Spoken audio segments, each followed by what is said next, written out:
शीतकालीन अधिवेशन के इस विशेष बुलेटिन में आपका स्वागत है दोस्तों। मैं हूं हितेश और अभी समाचार जानते हैं विस्तार से। विधानसभा में आज वर्षा गायकवाड़ और अंबादास दानवे ने धारावी बचाओ और अदानी हटाओ इस मामले को लेकर के जोरदार विरोध प्रदर्शन किया। धारावी बचाओ, अदानी हटाओ।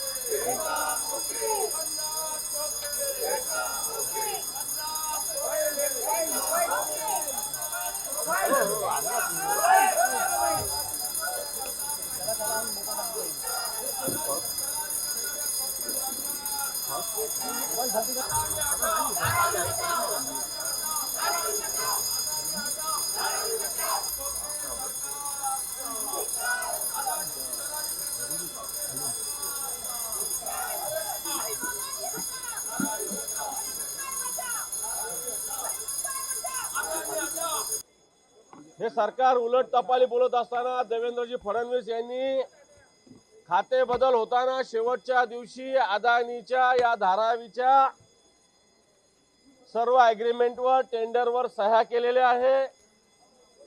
एक तर धारावी मधले जवळपास 70,000च्या वर लोकांना आज ही घर मिळेल का नाही मिळेल अशा प्रकारची शंका आहे। असं असताना टीडीआरची मालकी सुद्धा अदानीकडे दिली जाते। खरं सरकार या अदानीचं दलाल आहे का या जनतेसाठी काम करतं का अदानीसाठी काम करतं अशा प्रकारचा प्रश्न धारावीच्या बाबतीत निर्माण झालेला आहे। आणि म्हणून आज आम्ही धारावीच्या प्रश्नावर पायऱ्यावर आंदोलन केलंय। हा विषय निश्चित सभागृहात सुद्धा दोन्ही सभागृहात महाविकास आघाडीच्या वतीने उपस्थित केला जाईल। कारण धारावी ज्या पद्धतीने केंद्र सरकार मोदी शहाचं दलाली करतं त्याच पद्धतीने त्याला प्रोत्साहन हे खोके सरकार हे गद्दार सरकार महाराष्ट्रात देण्याचा प्रयत्न करतंय। आणि त्यामुळे धारावीवर आणि मुंबईवर होणारा अन्याय महाविकास आघाडी कदापि सहन करणार नाही। आणि म्हणून आज विधिमंडळात लढा देऊ, विधिमंडळाच्या बाहेर सुद्धा लढा देण्याचा निर्धार आम्ही व्यक्त केलेला आहे। सगळ्यात महत्त्वाचा मुद्दा आहे की या धारावीचा विकास हा धारावीच्या जनतेसाठी व्हायला पाहिजे। त्यांनी बरोबर सांगितलं दानवे साहेबांनी की आमच्याकडे प्रत्येक घरामध्ये लघु उद्योग चालतात आणि लघु उद्योगाच्या माध्यमातून धारावीचं जवळपास मी सांगितलं की 100 कोटीपेक्षा जास्त जो आहे तो वर्षाचा टर्नओव्हर जो आहे तो महाराष्ट्राला रेव्हेन्यू देणारा असतो। आज प्रश्न निर्माण झालेला आहे की धारावीच्या विकासाच्या नावाखाली मोदानीचा एक मोठा घोटाळा जो टीडीआर घोटाळ्याचा त्यांनी उल्लेख केला। एका ठिकाणी विकासाच्या गोष्टी करत असताना धारावीतल्या जनतेचं 10 किलोमीटरच्या बाहेर स्थलांतरित करण्यासंदर्भामध्ये त्या ठिकाणी टेंडरमध्ये उल्लेख करायचा आणि दुसऱ्या ठिकाणी सगळी मोनोपोली जी आहे म्हणजे फक्त धारावीची नाही मुंबईची मोनोपोली सुद्धा अडाणींच्या हातात द्यायची हा डाव या सगळ्याच्या मागे आहे आणि खूप मोठं षडयंत्र आहे, खूप मोठा महाघोटाळा आहे टीडीआर। त्यामुळे येणाऱ्या काळामध्ये विधिमंडळामध्ये आम्ही याच्याबद्दल बोलणारच आहोत। पण मला या ठिकाणी आपल्या सगळ्यांना सांगायला पाहिजे की धारावीच्या विकासाच्या नावाखाली एक दडपशाही गुंडाशाही सुद्धा त्या ठिकाणी सुरू आहे। रात्री 3 वाजता त्या ठिकाणी सर्वे होतात।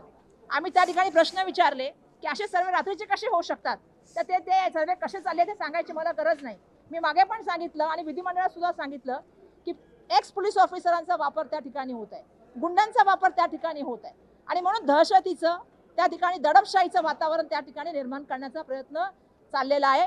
आणि जे त्यांनी सांगितलं की खाते बदल होण्यापूर्वी वर्क ऑर्डर कोणी दिली, त्या ठिकाणचे जे डीसी रूल बदल करण्याचा निर्णय कोणी घेतला हे सगळे प्रकरण सर्वांना माहिती आहे आणि कोणाबद्दल प्रेम आहे अडाणीबद्दल हे देशाला चांगलं माहिती पडलंय। आज एअरपोर्ट असतील सरकारी प्रॉपर्टी असतील या सगळ्या अडाणींना देण्याचा प्रयत्न चाललाय आणि त्यामुळे धारावीकर म्हणून आम्ही ही मागणी करतो आहोत की मोदानी हटाओ आणि धारावी बचाओ। विधायक पृथ्वीराज चौहान ने दिल्ली लोकसभा गैलरी मामले को सदन में उठाया। आज अभी कुछ समय पहले दिल्ली से खबर आई है कि लोकसभा में जो विजिटर्स गैलरी होती है जहां लोगों को पास देकर अंदर लाया जाता है वहां से 2 व्यक्ति सदन के नीचे कूद गए और कूदने के बाद उन्होंने 2 गैस कैनिस्टर्स शायद टीयर गैस के थे या कोई जहरीले वायु के कैनिस्टर थे, इसकी अभी जानकारी नहीं है, लेकिन उन्होंने वहाँ पे वो सभागृह में सदन के अंदर फोड़े हैं। अब कौन उसे जख्मी हुआ है कौन आहत हुआ है मैं नहीं जानता, लेकिन मैंने महाराष्ट्र विधानसभा का यहाँ सत्र चल रहा है, सत्र में मैंने ये जानकारी देते हुए विधानसभा के अध्यक्ष से गुजारिश की है कि आप भी सुरक्षा के पुख्ते इंतजाम करिए, क्योंकि जो समाज माध्यमों पर जानकारी आ रही है कि 2 व्यक्ति जिन्होंने लोकसभा में यह हरकत की है वो शायद महाराष्ट्र के थे। मुझे पता नहीं है कि ये महाराष्ट्र के थे, पक्का है कि नहीं, लेकिन ऐसी जानकारी मिल रही है। अगर ये कोई संगठन है जिन्होंने घोषणाएं दी है, नारे लगाए लोकसभा में, शायद वो संगठन यहाँ भी कुछ करने की, अपनी बात रखने के लिए कुछ करने की कोशिश कर सकता है। अध्यक्ष जी ने जो पासेज दे जाते हैं उस पर आज निर्बंध लगाए। सिर्फ अधिवेशन के अगले कार्यकाल में सिर्फ 2 व्यक्तियों को, एक विधायक के सिफारिश पर 2 व्यक्तियों को पास दिए जाएंगे। एक तरफ सभी जनता को विधानसभा का, लोकसभा का कामकाज देखने का पूरा अधिकार है, लेकिन अधिकार का अगर कोई ऐसा दुरुपयोग करता है तो फिर बंधन बिठाने पड़ते हैं। मुझे विश्वास है कि केंद्र सरकार इस वाकये की पूरी जानकारी लेकर उपयुक्त प्रबंध करेंगी और महाराष्ट्र विधानसभा में भी अध्यक्ष जी प्रबंध करेंगे। विधायक विजय वडेट्टीवार और राजेश टोपे ने बुल्ढाना, ठाणे और गडचिरोली मामले में जितने भी अस्पताल है, इन अस्पतालों की जल्द से जल्द जांच होनी चाहिए और इनमें जल्द से जल्द फैसिलिटी उपलब्ध कराने की मांग सदन में की। मुझे लगता है कि ये प्रकरण बहुत गंभीर है। गरीब महिलाओं का मृत्यु हो रहा है, डेथ हो रही है उनकी, क्योंकि उनके समय पर उनकी डिलीवरी नहीं हो रही है। छोटे छोटे बच्चों की डेथ हो रही है। नांदेड़ में हुआ है, संभाजीनगर में हुआ है, ठाणे में हुआ है, गढ़चिरौली में हुआ है, चंद्रपुर में भी हुआ है और बुल्ढाना में हुआ है। ये सब देखते हुए यह सरकारी अस्पताल ये अभी यम का घर बन गए हैं, यमराज का मकान बन गए, ऐसा लगता है। वहाँ जो जाता है पेशेंट वो केवल मरने के लिए जाता है क्या? ऐसी स्थिति पूरे राज्य के अंदर है और इन निष्पाप लोगों का जो जान खतरे में पड़ी है, इसलिए आरोग्य विभाग पूरा सलाइन पर है और मुझे लगता है कि यही स्थिति इस राज्य की है। तो इसकी पूरी जिम्मेदारी ठाणे जिले में 100 करोड़ रुपए के इक्विपमेंट लिए गए पिछले 3 साल से। खुद सीएम के डिस्ट्रिक्ट में उनका इंस्टॉलेशन हुआ नहीं, तो इसका मतलब क्या है? इक्विपमेंट क्यों लिया है? कमीशन खोरी के लिए लिया है और कमीशन खा के बैठ गए हो, उसका इंस्टॉलेशन करते नहीं हो और लोगों को मरने के लिए छोड़ देते हो। तो यही दिख रहा है राज्य के अंदर। पूरा राज्य की यंत्रणा, ये हेल्थ डिपार्टमेंट पूरा का पूरा वेंटिलेटर पे चला गया है और मंत्री मजा मार रहा है और लोगों की जान जा रही है। विधायक अबू आजमी और रईस शेख ने पावर लूप मामले में सरकार जल्द से जल्द इसका जीआर निकालकर इसको लागू करने की मांग की।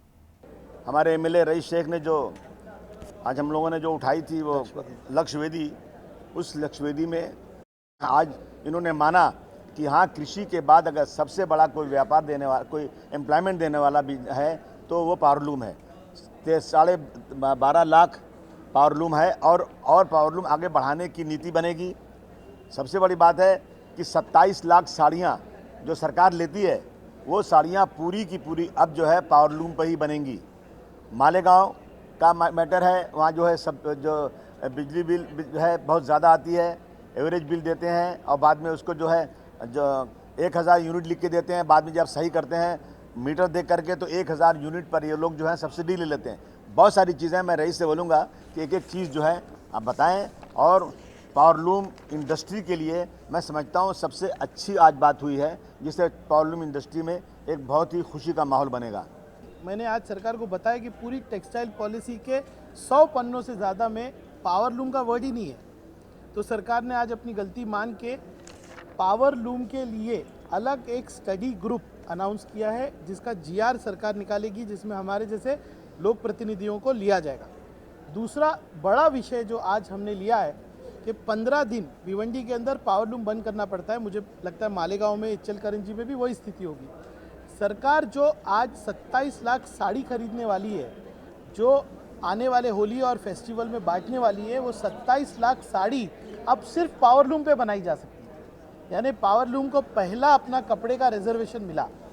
दूसरी हमारी मांग ये है कि जो 12 से 14 आइटम हैंडलूम में बनते हैं, आप घर में जो पोछा लगाते हैं, वॉल के ऊपर जो कॉटन का कपड़ा लेते हैं, वो हैंडलूम में बनाना पड़ता है। हैंडलूम अभी कहीं रहे नहीं, तो वो रिजर्वेशन में पावरलूम को इंक्लूड करना। एक और बड़ा निर्णय सरकार ने आज लिया है कि जो सब्सिडी देती है सरकार 5% की, उसकी फाइलें धूल खा रही थी। सरकार ने माना कि वो गलती है और वो सारी फाइलें जो है टाइम बाउंड मैनर में क्लियर की जाएगी। सम्मानीय अजीत पवार साहब ने जब महाविकास आघाड़ी की सरकार आई थी 2019 के वक्त, तो एक नई सब्सिडी अनाउंस किया था 27 HP और 27 SP के ऊपर वालों के लिए। महाविकास आघाड़ी की सरकार चली गई, ये सरकार आ गई। ये सरकार का कहना है कि महाविकास आघाड़ी के सारे नहीं किए हुए काम हम करेंगे। किसानों को आपने बेनिफिट दिया, सबको दिया। ये प्रस्ताव सरकार दबा के रखी थी। आज सरकार ने इस लक्षवेदी के माध्यम से कबूल किया कि ये प्रस्ताव जो है एनर्जी डिपार्टमेंट को जाके कैबिनेट में जाएगा और मुझे उम्मीद है कि समाजवादी पार्टी की कोशिशों से अब ये भी प्रस्ताव सरकार मानेगी। बीमा के ऊपर सरकार से हमने कहा बीमा बंद हो गया है, इंश्योरेंस बंद हो गया, वो चालू करने की बात हुई। दूसरा, ये स्टडी ग्रुप के माध्यम से मैं आपको आश्वासित करता हूँ, आपके माध्यम से महाराष्ट्र को आश्वस्त करता हूँ कि इस लक्षवेदी के बाद पावरलूम इंडस्ट्री के अंदर एक नई ऊर्जा आएगी और सरकार ने जो सोचा है कि 5 लाख लोगों को काम देना, 25,000 कोटी का इन्वेस्टमेंट लाना, पावरलूम उसको लीड करेगा। ये इंडस्ट्री गुजरात से अच्छी पॉलिसी महाराष्ट्र के लिए हम स्टडी ग्रुप के माध्यम से, सरकार के माध्यम से महाराष्ट्र को देंगे, मुझे ये उम्मीद है। नागपुर के विधायक प्रवीण दटके, इन्होंने झोपड़पट्टी मामले में गरीबों को जल्द से जल्द पट्टे मिलना चाहिए, यह मांग विधानसभा में की। आज लक्ष्यवेदी के माध्यम से विधान परिषद में लक्ष्यवेदी थी और मुख्यमंत्री जी के ओर से माननीय सामंत साहब ने इसका जवाब दिया है। नागपुर शहर की 450 झोपड़पट्टियों में कम से कम 8 से 10 लाख लोग रहते हैं और उनके पट्टे वाटप के धोरण के विषय में वो लक्ष्यवेदी थी। नागपुर में NIT, NMC, NMRDA, नजुल, झुड़पी जंगल, महसूल, ये सभी प्रकार के आरक्षण में खासगी, इसमें सभी प्रकार के आरक्षण में झोपड़पट्टी धारक है। इनके लिए एक पॉलिसी और अतिक्रमणीय शब्द निकालकर झोपड़पट्टी धारक ऐसा बोलकर उनके पट्टे पर उनको कर्ज मिल सके, वहाँ वो घर बना सके, उनके लड़कों का एजुकेशन में उसका फ़ायदा हो सके। इस दरमियान एक पॉलिसी बनाने का आश्वासन माननीय सामंत साहब ने दिया है और इसी अधिवेशन में माननीय एकनाथ शिंदे साहब, माननीय देवेंद्र जी, माननीय सामंत साहब के सामने इसके एकत्रित धोरण के लिए बैठक होगी, ऐसा आश्वासन मिला है। मैं नागपुर के झोपड़पट्टी धारकों की ओर से सरकार का अभिनंदन करता हूँ और जिन्होंने आज तक इस विषय के लिए हमारे सारे लोक प्रतिनिधि, विधानसभा, विधान परिषद के हमारे माननीय खासदार, केंद्रीय मंत्री माननीय नितिन जी, इन सभी का धन्यवाद देता हूँ। शिक्षक विधायक काले ने स्कूल और कॉलेज के बाहर पान टपरी और गुटखा बंदी को लेकर के जल्द से जल्द सरकार इसके ऊपर कोई ना कोई कार्रवाई करे, इस मांग को सदन में उठाया। राज्यामधल्या शाळांच्या जवळ 100 मीटर परिसरामध्ये तंबाखूजन्य पदार्थ, गुटखा, सिगारेट हे विकण्यासाठी बंदी आहे। असं असताना सुद्धा बालमनावरती परिणाम होऊ नये, भावी पिढी व्यसनाकडे लागू नये यासाठी या बाबतीमध्ये कायदा आणि नियम पण केलेले आहेत। परंतु हे कायदा आणि नियम बाजूला सारून ढाब्यावरती बसून सर्रासपणे शाळांच्या परिसरामध्ये गुटखा विक्री होते। याला प्रतिबंध करण्यासाठी नगर येथील सारडा विद्यालयाचे मुख्याध्यापक ज्येष्ठ शिक्षण तज्ञ हेरम कुलकर्णी यांनी पोलिसांमध्ये तक्रार दिली। त्यांच्यावरती प्राणघातक हल्ला सुद्धा झालेला आहे आणि म्हणून हा विषय सभागृहात लक्षवेधीच्या माध्यमातून शिक्षक आमदार म्हणून आम्ही मांडला। त्यावरती अन्न व प्रशासन मंत्री नामदार बाबा अत्राम साहेबांनी आश्वासन दिलेलं आहे की ताबडतोब या बाबतीतला कडक कायदा की ज्यामध्ये बेल मिळणारच नाही आणि एवढंच नव्हे तर 100 मीटर परिसरामध्ये कुठल्याही प्रकारची पान टपरी टाकण्याला प्रतिबंध असेल ती टाकताच येणार नाही, या बाबतीतला कडक कायदा करू असं आश्वासन त्यांनी त्या ठिकाणी दिलेलं आहे। त्यामुळे निश्चितपणाने ज्येष्ठ शिक्षण तज्ञ हेरम कुलकर्णी यांनी सुरू केलेली चळवळ कुठेतरी फळाला येणार आहे आणि आमचं जे उद्याचं भविष्य आहे, जे विद्यार्थी आहेत ते सुरक्षित राहण्याला मदत होणार आहे आणि त्यामुळे हा कायदा लवकर व्हावा यासाठी सुद्धा शिक्षक आमदार म्हणून सातत्याने राज्य शासनाकडे आमचा पाठपुरावा असेल। विधायक सुनील प्रभु ने मुंबई में ड्रग्स मामले को लेकर के इन माफियाओं के ऊपर जल्द से जल्द पुलिस कार्रवाई की मांग की। औचित्याचा मुद्दा उपस्थित करून महाराष्ट्रामध्ये, मुंबईमध्ये ड्रग विक्रेत्यांनी जे थैमान घातलेलं आहे त्याबद्दल हे सरकार गंभीर नाही, परंतु गृह खात्याने मी ज्या मतदारसंघामध्ये मुंबई शहरात प्रतिनिधित्व करतो त्या दिंडोशी मतदारसंघामध्ये कुरार पोलीस स्टेशन, आरे कॉलनी पोलीस स्टेशन असेल, दिंडोशी पोलीस स्टेशन असेल, या सगळ्या भागात ड्रग मोठ्या प्रमाणात विकलं जातं आणि ड्रगचं सेवन करणारे जे कोण असतील त्यांच्यापासून सर्वसामान्य नागरिकांना जाता येता खूप मोठ्या प्रमाणामध्ये त्रास दिला जातो. रात्री अपरात्री महिलांना पुरुषांना याचा त्रास होतो आणि स्थानिक पोलीस ठाणं सतत सातत्याने तक्रार करून देखील यावरती कुठचीही कारवाई करत नाही.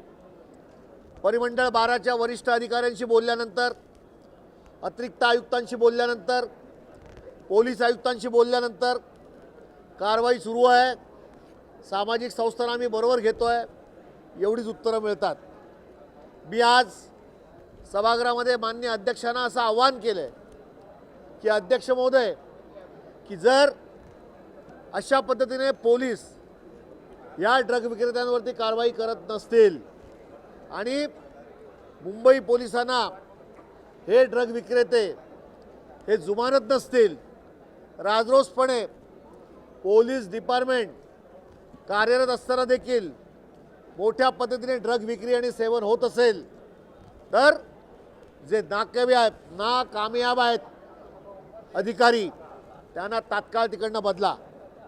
परंतु हे सरकार गंभीर नाही आहे आणि म्हणून माननीय अध्यक्षांनी तात्काळ सरकारला आदेश दिलेत की ही बाब गंभीर आहे आणि जे कोण ड्रग विक्रेते आहेत आणि सेवन करणारे आहेत त्यांच्यावरती तात्काळ कारवाई करा. अन्यथा या सगळ्या गोष्टीवरती जे अधिकारी या ठिकाणी कंट्रोल करू शकत नसतील त्यांची तात्काळ त्या ठिकाणाहून बदली करा अशी मागणी मी केलेली आहे. विधायक हरिभाऊ राठौड़ ने वसंतराव नाइक ऑडिटोरियम को जल्दी से जल्द बनाने की मांग सरकार से की. एक्स चीफ मिनिस्टर महाराष्ट्र के वीपी नाइक, इनका जन्म शताब्दी वर्ष 2012 में मनाया गया. अब 111 साल हो गए हैं और तब 100 करोड़ रुपया सरकार ने आवंटित किया था और बाकी जगहों का काम हो गया है. लेकिन नागपुर में क्योंकि मॉरिशस कॉलेज में उनकी पढ़ाई हुई थी तो यहाँ 20 करोड़ रुपया का ऑडिटोरियम होना चाहिए. ये देशपांडे हॉल, उतना हॉल होना चाहिए, ऐसा प्रस्ताव था. बाद में नितिन गडकरी साहब ने एक संकल्पना लाई जिसमें खुला ऑडिटोरियम उन्होंने सजेस्ट किया और ये खुला ऑडिटोरियम एक अपने आप में अनोखा ऑडिटोरियम रहेगा और इसका निर्माण जल्दी होना चाहिए, भूमि पूजन जल्दी होना चाहिए. आज ही नाना पटोले और एक्स चीफ मिनिस्टर चौहान साहब ने ये मसला उठाया था विधानसभा में और मांग की है और अध्यक्ष जी ने बोला कि ऐसी जगह उनके नाम से अपने उनके मतदार संघ में मुंबई में भी है, यशवंतराव चौहान प्रतिष्ठान के बाजू में, वो भी अधूरा काम पड़ा है, मतलब काम चालू ही नहीं हुआ है. तो ये जो महाराष्ट्र के निर्माता थे, महाराष्ट्र के जिन्होंने महाराष्ट्र आधुनिक महाराष्ट्र बनाया, ये वीपी नायक जी, उनके ऑडिटोरियम का काम जल्दी शुरू हो, ये हमारी मांग है. विधायक भास्कर जाधव ने मराठा मामले तथा नवाब मलिक के मामले को लेकर के संसद में अपना वक्तव्य रखा. मलिकांबाबत फडणवीसांचा गैरसमज झाला होता. कुठेतरी जे पत्र आम्हाला दिले पाठिंब्याचं तसं कुठलंच पत्र नव्हतं, त्यामुळे जो काही गैरसमज झाला तो दूर झालेला आहे अशी सर्व अजित पवारांनी केले. कसं पाहताय? जो बूंद से गई वो हौद से नहीं आएगी. काही जरी दोघांनी किती लपवालपीचा प्रयत्न केला, देवेंद्र फडणवीसांनी अजितदादांना पत्र दिलं आणि ते पत्र व्हायरल केलं. त्याचबरोबर अजितदादांनी इतके दिवसांतर खुलासा केला, याचा अर्थ यांची कुठेतरी अगोदर चर्चा झालेली होती ही नक्की, आणि म्हणूनच नवाब मलिक त्यांच्या बाजूला जाऊन बसले. पण आणि त्याच्याही मध्ये अहंकार होता.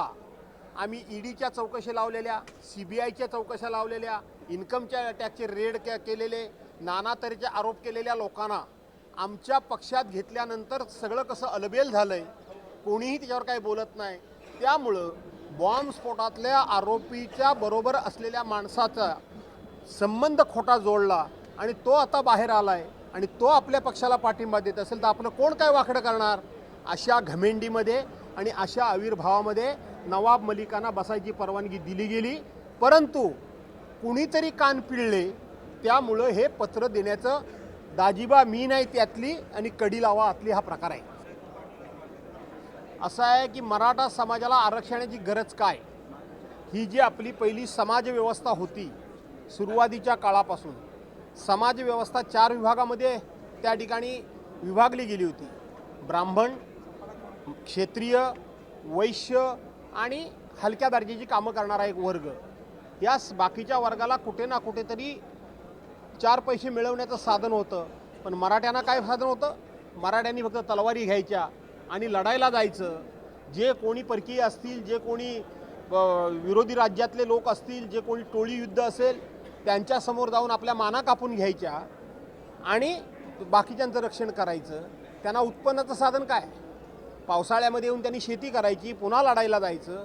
त्याच्यानंतर इंग्रजांनी मराठ्यांचं अस्तित्व संपवून टाकलं आणि लोकशाही हा देश स्वतंत्र झाल्यानंतर लोकशाहीमध्ये हे तलवार युद्ध आणि मराठ्यांचे अधिकारच संपून गेले. त्यामुळं मराठा समाजाला आरक्षण मिळणं का गरजेचं आहे, ते कायदेशीरदृष्ट्या कसं मिळणं गरजेचं आहे, हे काही लोकांनी जसं सांगितलं तसं आम्ही ते का मिळणं गरजेचं आहे हे सर्व पटवून सांगितलं. आज के अधिवेशन को लेकर के विशेष समाचार समाप्त हुए। आपकी क्या प्रतिक्रिया है? आवाज़ इंडिया को जरूर दे, बने रहे आवाज़ इंडिया के साथ। तब तक के लिए धन्यवाद।